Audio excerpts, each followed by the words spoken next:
What is going on, guys? It is Wrestlelamia here, back with another video. Join us now as we look at this week's edition of Raw, as well as the wildest news stories and rumors you need to know, including WWE is going all in against AEW. Why did WWE spoil a major match? Sad news for a WWE star.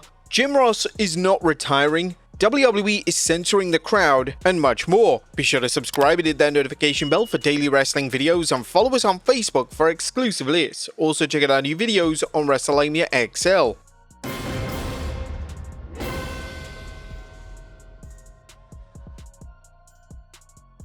Now, as always, we won't recap the show, but just look at the good, the bad, and the downright ugly. As always, we start off with the good as number 1, a solid main event. Sami Zayn vs Finn Balor vs Seth Rollins was a solid main event and a fitting qualifier for the men's Money in the Bank ladder match. This star-studded match showed just how loaded the WWE's roster really is, and how it can book instant classics with little effort.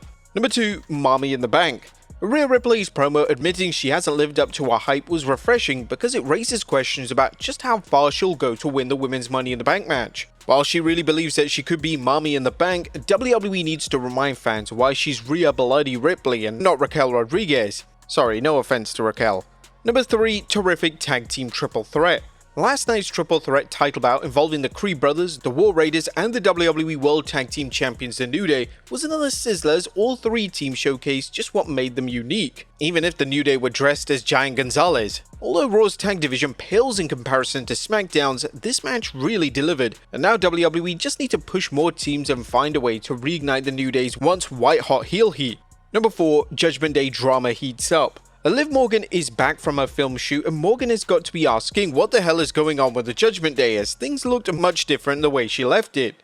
This is all thanks to Roxanne Perez's arrival. Finn Balor's attempt to undermine the group, which doesn't take much given Carlito, JD McDonough, and Dominic Mysterio have the collective processing power of a potato, is developing nicely, and fans are undoubtedly wondering how long before Daddy Dom turns his back on Liv for Roxanne Perez. Seriously, there's someone backstage who really likes Dominic, giving him all these relationships with WWE women. And Heyman explains Reed joining Seth. Kudos to Paul Heyman for actually taking time to hint at, if not explain, how recent mortal enemies Seth Rollins and Bronson Reed suddenly became BFFs. Heyman told the fans that Reed was able to inflict more damage on Rollins in one night, recalling the night Reed delivered tsunami after tsunami to Seth than Roman Reigns did during his entire decade-long war with the Visionary. It was all about respect. Now, granted, that wasn't a detail-heavy explanation fans were hoping for, but the idea that Seth would rather have Bronson on his side than against him is good enough. But that was a good. What about the bad is number 1, continued celebrity nonsense. Comedians and podcasters Bert Kreischer and Tom Segura's appearance on Raw was the latest example of WWE's misuse of celebrities. The WWE's annoying habit of showcasing various celebrities at WWE TV shows and PLEs is another reminder of how TKO just want to shove in any celebrity at any given moment. Now, celebrities do have their place in wrestling, but not at the level WWE has been bringing them in. They have enough trouble booking its current roster, unless the promotion is preparing fans for a celebrity wrestling league, it needs to scale things back. Bringing celebrities in when your product is suffering creatively is a recipe to alienate core fans rather than outsiders who are unlikely to stick around. Number 2, push or tease. Now it's time for a new game, push or tease, and we're not talking about Liv Morgan. This is where fans get to decide whether WWE is pushing a WWE superstar or is just teasing a push. Let's start off with Karrion Kross, who continues to be a featured player in backstage segments, but whose in-ring appearances continue to be rarer than a 20-minute Goldberg match. While rumor has it that they have plans for Karrion Kross, its current use of him suggests otherwise. What about Rusev? The recently returned Bulgarian brute has been crushing opponents, but said opponents have been Alpha Academy. The WWE Universe has seen wrestlers return or debut with strong pushes for a few weeks, only for them to disappear. At least with Rusev, Sheamus is next. But do fans have much faith in WWE to have Rusev do anything meaningful after this? Number 3, the risks are higher than ever. Or is WWE looking to reduce its roster through career-ending injuries? As cold as that may sound, you may have to ask why WWE continues to let its superstars take sick bumps like Chad Gable did last night during his match against Penta and Dragon Lee. The spot where Chad Gable landed right on his neck. Thank God that he was okay, but WWE needs to scale back the number of crazy spots its wrestlers give out and take. And Jay vs Gunther as lifeless as ever. Last night's Gunther vs Jey Uso segment proves WWE hasn't learnt its lesson from the build-up to the ring general and main event Jay's WrestleMania match. The confrontation gave fans no reason to look forward to their rematch, and likely as I'm hoping it will go away soon. Jay is crazy over, but this program just isn't it. Now, there's nothing downright ugly, but more fans are starting to ask how a company brimming with talent can produce shows that range from awful to exciting with no rhyme or reason. The answer is clear: someone is booking WWE for themselves rather than the audience. What did you guys think of Raw last night? Let us know in the comments down below. Now let's move on to the news. Now, first story looks at WWE going all in against AEW. On top of today's news is the latest example of WWE stacking the deck against AEW's All In pay-per-view. AEW's 12th July show was already facing competition from Saturday night's main event the same day, and WWE's Evolution 2 PLE on 13th July, but now they've added a second show to compete with wrestling fans' attention and dollars, that being NXT Great American Bash. WWE announced today that the Bash will take place on 12th July, and while no time has been officially released, it will likely air around the same time as All In, making the competition between AEW and WWE direct. Now, this is the latest example of WWE running shows the same day or around the same time as its competition. AEW President Tony Khan recently discussed the practice, likening it to when WWE ran shows against former competitor Jim Crockett Promotions, with Khan hinting that things wouldn't go as well for WWE. Next up, why did WWE spoil a major match for AAA? Why did WWE apparently spoil the results for the 31st May's match between Vikingo and AAA Mega Champion Alberto El Patron, aka former WWE superstar Alberto Del Rio? Fans tuning into Raw saw a graphic for the 7th June Worlds Collide match between Chad Gable and Vikingo, but the only problem was that Gable's opponent was listed as AAA Mega Champion.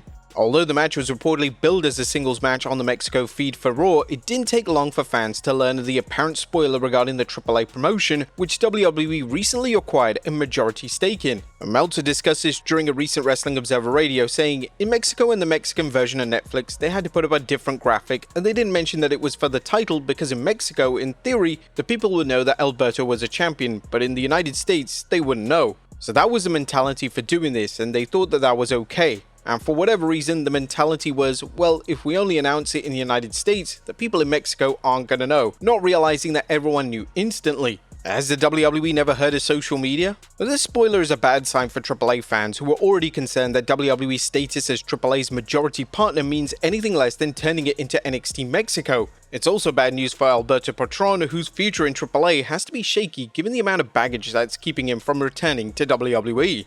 Next up, Jim Ross says he's not retiring. Jim Ross continues to show tremendous personal courage as the legendary wrestling announcer has made it known that he plans to return to announcing once he recovers from surgery to remove colon cancer. Ross, who says he's going under the knife today, had this to say during his most recent Grill and JR podcast. "I'll find a shot and I'll continue on with it, but I'm not gonna. This is crazy on the eve of the hours before my surgery. It's crazy to say I don't plan on retiring. I plan on getting healthy and getting well and coming back and doing something or somebody, and we'll see how that works out." But Jim Ross also talked about some strong support. Jim Ross is sending his thanks to Stone Cold Steve Austin for supporting him during his latest health crisis. Ross revealed on the Grill and JR podcast that, "I was sitting there in the hospital, but I was at home. I was at home and I got the call from Steve Austin. And when we got off the phone, I looked at my phone and we talked for 43 minutes. 43 minutes. And here's what your friends do. They call you, they talk to you, and at the end of the conversation, they tell you they love you. And that's what Steve did." Jim Ross is a beloved figure in wrestling, and it's no surprise that one of his oldest friends has been there for him. We're sending our thoughts and prayers to Jim Ross as he deals with this scary situation, yet continues to show his renewed courage. This man really is tougher than a $2 steak. Next up, sad news for a WWE star. Now it's time for an update on WWE superstar Asuka, who's been out of action since May of 2024. Fightful Select reports that the Empress of Tomorrow is still sidelined, and while creative ideas have been pitched, nothing is imminent. Currently, there's no timeline for her return. Next up is WWE booking Becky vs Bayley at a big event, and fans wondering when Bayley will get a chance to get revenge on Becky Lynch for attacking her before a scheduled team up with Lara Valkyria at WrestleMania may not have a long wait, because PW Nexus's Corey reports rumors WWE is booking a bout at the upcoming Evolution PLE. Bayley has been sidelined for weeks, with fans and even wrestlers wondering why WWE hasn't put her into major programs. A Bayley vs Becky feud should be huge given the superstars' past rivalry, with Becky scheduled to challenge Lara Valkyria for the Women's Intercontinental Championship match at Money in the Bank. With the added stipulation that Becky can't challenge for the title if she loses, fans could see Becky walking into Evolution with the belt. On the other hand, they could also see Bayley cost Becky her title shot at Money in the Bank, giving the feud more substance. Next up, WWE is censoring the crowd. There's a rumor circulating right now regarding WWE's rowdy fans and their fondness for salty chants at shows. It's been reported in The Observer that there are rumors WWE may be asking fans not to swear at shows. People have actually suggested this, just like making an announcement, hey, we're here, it's a TV show, it's going all over the world, we want you to have fun, don't swear because it's going to ruin the TV show. There have been many instances of Raw and SmackDown being censored due to colourful language at shows, but will fans actually listen to WWE? In the past, if they had done that, the audience would have then started swearing because they don't want to be controlled. But I think this audience is mature enough and smart enough and everything like that. If you told them that, I think they might be okay with it. Now, if this rumor is true, WWE may want to sit down with The Rock and discuss his penchant for dropping F-bombs like some people use commas. Do you think fans would actually respect their wishes? And finally, Dirty Dom doing it again. Last but not least, Dominic Mysterio continues to follow in the footsteps of his mentor Eddie Guerrero as it looks like he's about to betray Liv Morgan for another woman, that being Roxanne Perez. Fans tuning into Raw since Perez's unofficial role in the Judgment Day can't help but see parallels between when Morgan moved in on Mysterio during his kayfabe romance with Rhea Ripley and what's happening now. But there you have it, folks, our look at Raw as well as the wildest news stories and rumors you need to know. Be sure to leave your comments down below, and I'll see you next time with some more wrestling content.